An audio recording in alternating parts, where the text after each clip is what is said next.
So now we're going to look at how Allah Azza wa Jalla in this surah, He asked us to seek protection, but He used 3 of His names. Rabbin Nas, Malikin Nas, Ilahin Nas.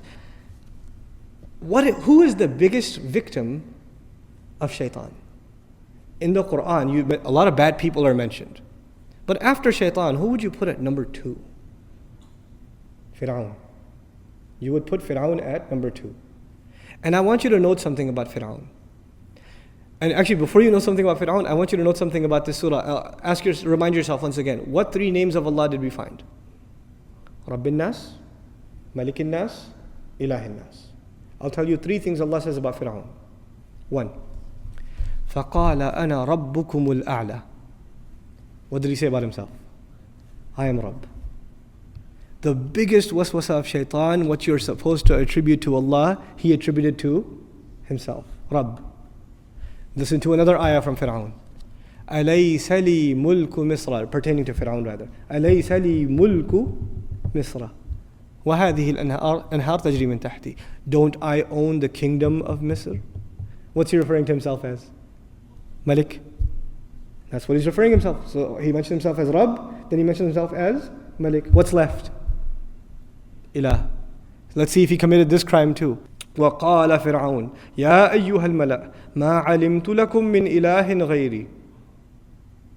My generals, listen up. I don't know of any other ilah for you other than myself.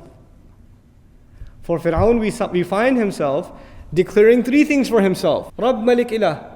That is what the waswasa of shaitan can lead to. What was the biggest problem of shaitan? Shaitan himself, what was his biggest problem? Arrogance. Arrogance. What is the biggest thing he could instill inside a human being? Arrogance. And what is the worst manifestation of arrogance? Fir'aun. But you don't have to reach Fir'aun to be worried that you're headed down the same road that leads to Fir'aun. Today we are not living in a time where people declare themselves gods over others. But we are living in times where people declare themselves gods over themselves. They declare themselves their own master. I am my own man. They declare themselves their own ilah. Their own hawa, their own desires become their ilah. أَرَأَيْتَ مَنِ اتَّخَذَ إِلَهَهُ هَوَاهُ. Did you see the one who takes his desires and turns them into his ilah?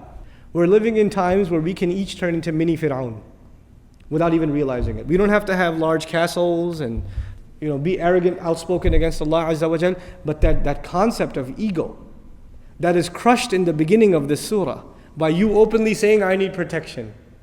I need Allah's protection. I'm coming into His obedience. There's a very powerful lesson in this. May Allah protect us from the waswasa of shaitan.